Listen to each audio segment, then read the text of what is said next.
ሰላም ሰላም ውድ የቻናላችን ቤተሰቦች እንደምን አላችሁ? ዛሬ ደግሞ በአዲስ ርዕስና በአዲስ መረጃ ወደ እናንተ መተናል። ሰላም ሰላም ጤና ይስጥልን ውድ የቻናላችን ቤተሰቦች እንደምን አላችሁ? በድጋሜ ተመልሼ እንግዲህ በጥምቀት በዓል ዕለት መጥቻለሁ። ዛሬ የመጣሁት አንዳንድ የተሳሳቱ መረጃዎችን ማህበራዊ ሚዲያ ላይ ሲለቀቁ አይቻለሁ። ስለዚህ በዚህ ምክንያት የተጣራ መረጃ ከቤቶች ልማት እኔ ጋር ስላለ እሱን መረጃ ለምን ሼር አላደርጋችሁም በሚል ነው ወደ እናንተ የመጣሁት። እንግዲህ ብዙዎች ዩቲዩበር ነን ልማት ጋር መረጃው አለን ሪል ስቴት እንሸጣለን የሚሉ ወጣቶች የተሳሳቱ መረጃዎችን በተከታታይ ሲያስተላልፉ እየሰማን ነው እያየን ነውና እርግጥ አለማወቅ አንዳንዴ እንደዚህ አይነት ነገሮችን ያመጣል።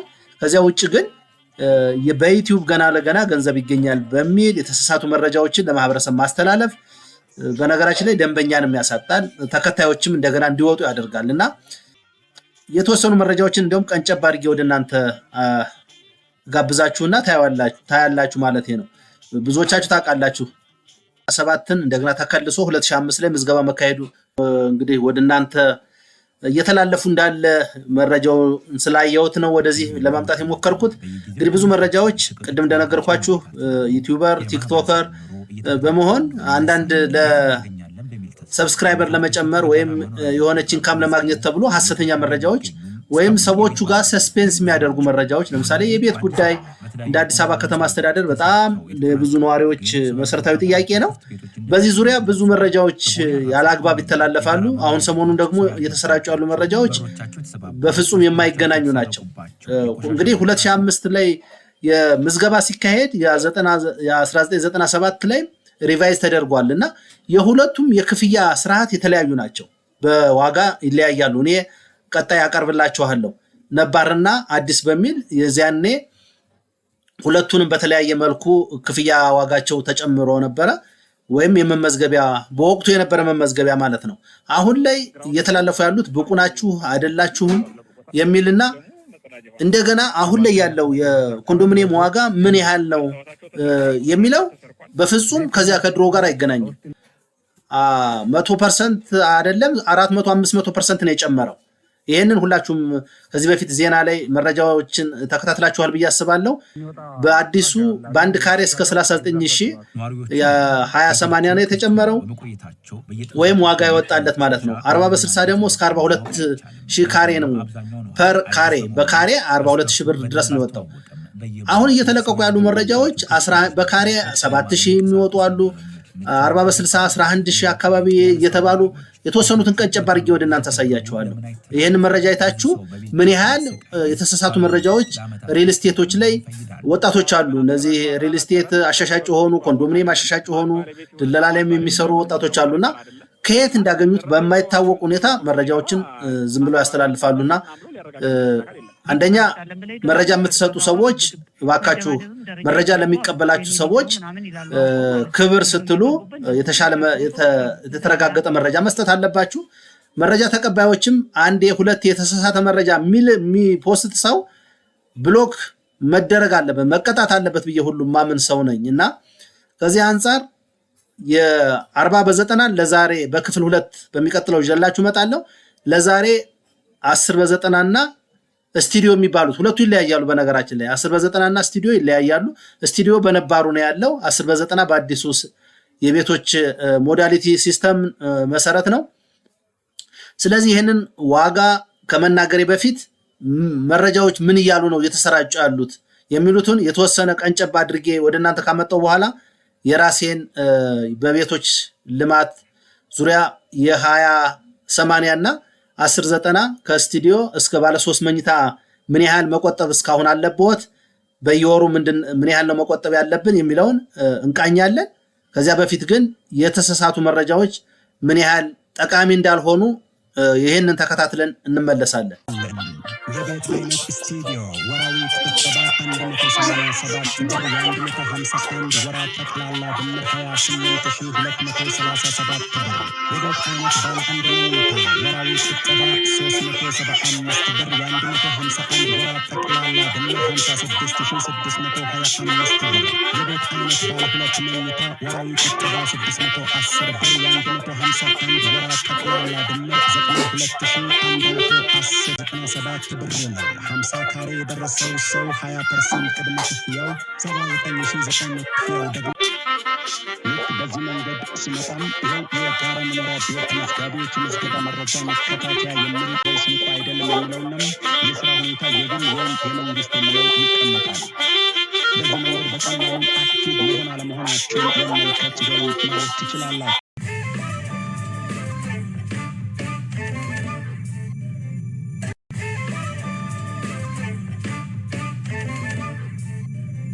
ርባና ቢስ የሆኑ መረጃዎችን ነው ወደ እናንተ ያስተላለፉ የነበሩት። እንግዲህ ብዙ መረጃዎችን ነው በአንድ ላይ ያስተላለፉት ብቁ መሆን አለመሆናችሁን ለማየት። እንደገና 14ኛው ዕጣ ማለት የመጨረሻው በኮንዶሚኒየም ደረጃ 14ኛው ዙር ዕጣ የሚባለው የሱን ዋጋ ነው የለቀቁት የመጨረሻ ዋጋ ብለው፣ ግን እሱ አይደለም ከሱ በኋላ ስንት ተሻሽሏል። እና እንዲህ አይነት የዘገዩ መረጃዎች ምንም ለማይጠቅሙ ሲሰራጩ እንደነበሩ ይሄን ቀንጨባሪ ያሳይቻችኋለሁ። ሌላው እንዳያችሁት የባለ 1 መኝታ፣ የባለ 2 መኝታ፣ የባለ 3 መኝታ ከየት እንዳገኙት ዋጋውን ራሱ ግራ ነው የሚያጋባውና በዚህ ልክ የተሳሳቱ መረጃዎች እየተላለፉ ስለሆነ መሰረታዊ ትክክለኛው መረጃ ግን የተመዘገባችሁትም ስለምታስታውሱ እንደሚከተለው ይሆናል ማለት ነው። እኔ በደንብ ለእያንዳንዱ ማብራሪያ እሰጣለሁ። አብራችሁን ቆዩ።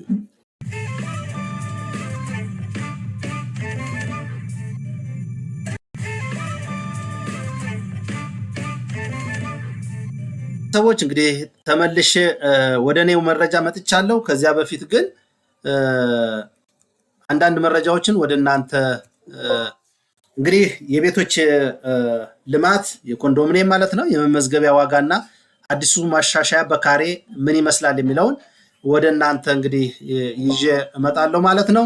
እየተከታተላችሁን ስለሆነ በጣም ነው የማመሰግነው። የቤቶች የመመዝገቢያ ዋጋ እንግዲህ እዚህ ሰንጠረዡ ላይ እንደምትከታተሉት ፕሮግራሙ 10/90 ማለት አዲሱ ነው። ነባሩም አዲሱም በአሁኑ በ10/90 የሚባለው ለብቻ ነው። በድሮዎቹ ግን 20/80 ላይ የሚገኙ ደግሞ ስቱዲዮ አለች። 20/80 ላይ ነባር ተብሎ 1997 ላይ አለች። በአዲሱ ግን ነባር በአዲሱ ስቱዲዮ ተብሎ የለም 10/90 ነው የሚባለው በአዲሱ እና እሱን እንድታዩት ነው። ስቱዲዮ እንግዲህ በአዲሱ 10/90 ነው የሚባለው፣ ስቱዲዮ አይባልም። 187 ብር ነበር በወር ወራዊ ክፍያው። እንግዲህ ክፍያ በብር እንደምታዩት ነው። የምዝገባ ጊዜ እንደሚታየው ያሳያቸዋል። ባለ ስቱዲዮ ሆኖ ነባር የ1997 ተመዝጋቢዎች ስቱዲዮ ነበር የሚባሉት 151 ብር በወር ይከፍላሉ ማለት ነው። ባለ 1 መኝታ ነባሮቹ 1997ቶቹ 20/80 ማለት ነው 274 ብር ነው በወር የሚከፍሉት። ያኔ እንግዲህ የተመዘገቡበትን ነው ወይም ማሻሻያ የተደረገበት ያ መቼ ማለት ነው 2005 ዓመተ ምህረት ማለት ነው። 20/80 እንደምታዩት አዲሶቹ 2005 ተመዝጋቢዎች ማለት ነው 196 ብር ነው ባለ 1 መኝታ በወር የሚያዋጡት ወይም በወር የሚከፍሉት። ባለ 2 መኝታ ላይ ስንሄድ እንደሚታያችሁ ነባሮቹ 1997ቶቹ 561 ብር በወር ይከፍላሉ። አዲሶቹ 2005 ተመዝጋቢዎች ደግሞ 401 ብር ማለት ነው። ባለ 3 መኝታ ነባሮቹ 1997ቶቹ 685 ብር ሲከፍሉ አዲሶቹ 2005 ላይ ደግሞ 489 ብር። ይሄ ወራዊ ክፍያ ማለት ነው ስንመዘገብ ወይም ቤቶች ያኔ 2005 ላይ 97ቶች ማሻሻያ ተደርጎ እንዲሁም 2005 ደግሞ አዲስ የተመዘገቡ ሰዎች የምዝገባ ዋጋ በወቅቱ የነበረ ዋጋ እስካሁንም የሚቆጥቡት ብር ይሄ ብር ነው። ይሄ ብር ለእያንዳንዱ እስካሁን ድረስ ስንት ብር መቆጠብ አለባቸው የሚለውን በዝርዝር እመጣበታለሁ።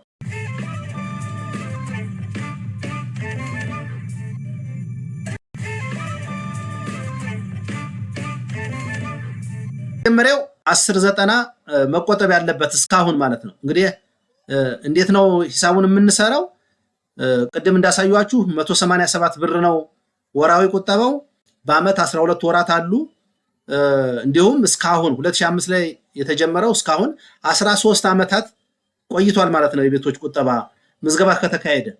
ስለዚህ 187 ብር ሲባዛ በ12 ወራት ሲባዛ በ13 ዓመታት 29272 ብር ይሆናል ማለት ነው። 29272 ብር አሁን ላይ 1090 የተመዘገበ ሰው ይሄንን ብር በአካውንቱ መቆጠብ አለበት ማለት ነው። ብቁ ንቁ ሆኖ በዚህ ብር ይቆያል ማለት ነው። ምናልባት አሁን በተሻሻለው ዋጋ መሰረት አሁን ላይ ጭማሪ ሊኖር ይችላል። ግን ይሄ ሰው እስካሁን በኮንዶሚኒየም ብቁ ሆኖ መገኘት ያለበት በዚህ ብር ነው ማለት ነው።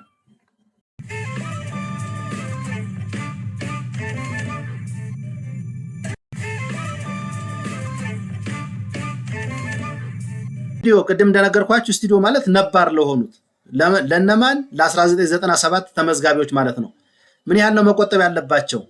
ቅድም እንዳልኳችሁ ፎርሙላው ያው ለ13 ዓመት ስለሆነ 151 ብር ነው የሚቆጥቡት። 151 ብር ሲባዛ በ12 በአመት ማለት ነው ሲባዛ በ13 ዓመታት 23556 ብር አሁን ላይ አካውንታቸው ላይ መቆጠብ አለባቸው ማለት ነው። ምናልባት ስቱዲዮና 1090 የሚለያዩት የካሬያቸው ስፋት ለየት ስለሚል ነው። ይሄ 1090 ሰፋ ይላል። የድሮዎቹ ግን ስቱዲዮ የሚባሉት ነባሮቹ ጠባብ ስለሆኑ በዚያ ዋጋ መሰረት የተሰላ ነው።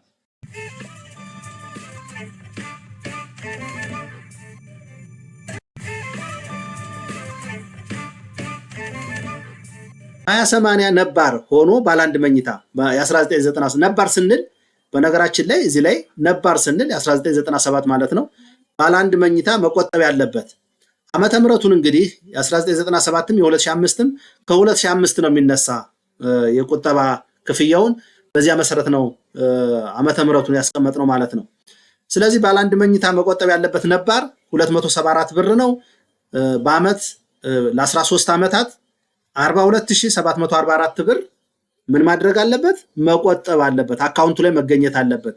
ከዚህ በላይም ሊቆጥብ ይችላል፣ ግን ሚኒመሙ 42744 በ13 ዓመታት እስካሁን ማለት ነው መቆጠብ እንዳለበት በቁጥር ደረጃ ያሳያል ማለት ነው።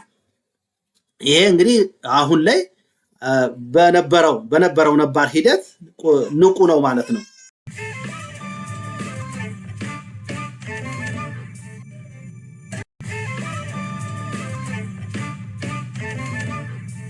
አዲሱ ወይም 2005 ባለ አንድ መኝታ መቆጠብ ያለበት የዚህኛው ይለያል። ያኛው 274 ነበር፣ ይሄኛው 196 እንደምታዩት 196 ሲባዛ በ12 ሲባዛ በ13 በአመታቱ ማለት ነው 30576 ብር አካውንቱ ላይ መቆጠብ አለበት በአዲሱ የተመዘገበ ሰው ባለ አንድ መኝታ ላይ ማለት ነው።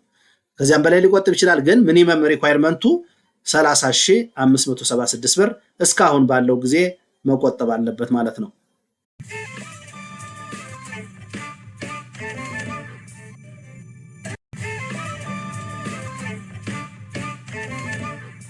ነባር ባለ ሁለት መኝታ መቆጠብ ያለበት 561 ብር ነው በየወሩ ማለት ነው በአመት እንዲሁም በ13 ዓመታት ሲባዛ 87516 ብር መቆጠብ አለበት ማለት ነው። ይሄ በነባሩ ባለ ሁለት መኝታ የቆጠበች ወይም የቆጠበ ሰው 87516 ብር አሁን ላይ አካውንቱ ላይ መገኘት ወይም ብቁ የሚያደርገውን ገንዘብ ማስገባት ለዕጣ ወይም ቤቶች ተሰርተው አጋጣሚ ከተሰሩና ዕጣ ላይ ከወጣ ይህንን እዚህ ጋር ሲደርስ ዕጣ እንደሚወጣለት ወይም ዕጣ ውስጥ እንደሚገባ ለመጠቆም ያህል ነው።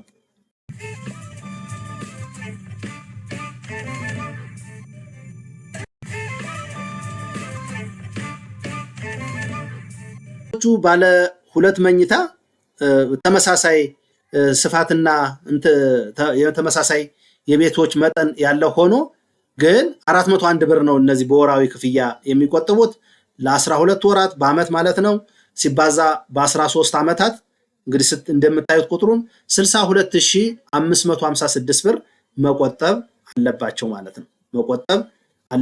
ማለት ነው።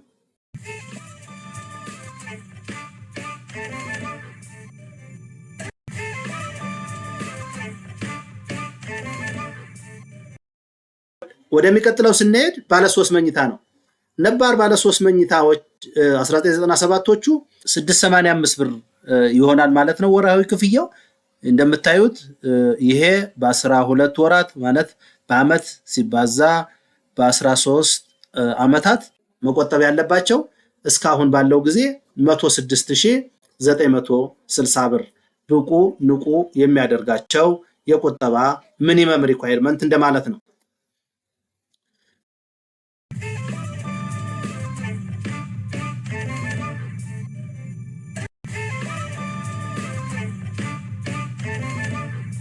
ባለ 3 መኝታ አዲሶቹ ወይም የ2005 ተመዝጋቢዎች ደግሞ የወራዊ ክፍያ 489 ነው። ለ13 ዓመታት ሲቆጥቡ እነዚህ ሰዎች 76284 ብር መቆጠብ አለባቸው ማለት ነው። ይሄ ብቁ የሚያደርጋቸው ወይም እስካሁን መቆጠብ ያለባቸው ወይም በሪኳየርመንቱ መሰረት መቆጠብ ያለበት ገንዘብ ማለት ነው። ውድ የቻናላችን ቤተሰቦች እንግዲህ ዛሬ 20 በ80 ከስቱዲዮ ጀምረን እስከ ባለ 3 መኝታ እስካሁን ድረስ 13 ዓመት ሆኖታል። ከ2005 ጀምሮ እስካሁን ድረስ እያንዳንዱ ባለ 1 መኝታ፣ ባለ 2 መኝታ፣ ስቱዲዮ፣ ባለ 3 መኝታ ምን ያህል ነው መቆጠብ ያለበት የሚለውን መረጃ ወደ እናንተ አድርሰናል። በሚቀጥሉት ክፍል 2 ላይ ደግሞ የ40 በ60 የቁጠባ መጠንን ወይም ባለ 1 ባለ 2 ባለ 3 ባለ 4 መኝታ ድረስ አላቸው የእነሱን መረጃ ይዘን እንመጣለን። እስከዚያው ቻናላችን ላይክ፣ ሰብስክራይብ በማድረግ ትክክለኛና ታማኝ መረጃ ከጣም ሚዲያ እንድትከታተሉ እንጋብዛለን። መልካም በዓል፣ መልካም የጥምቀት በዓል።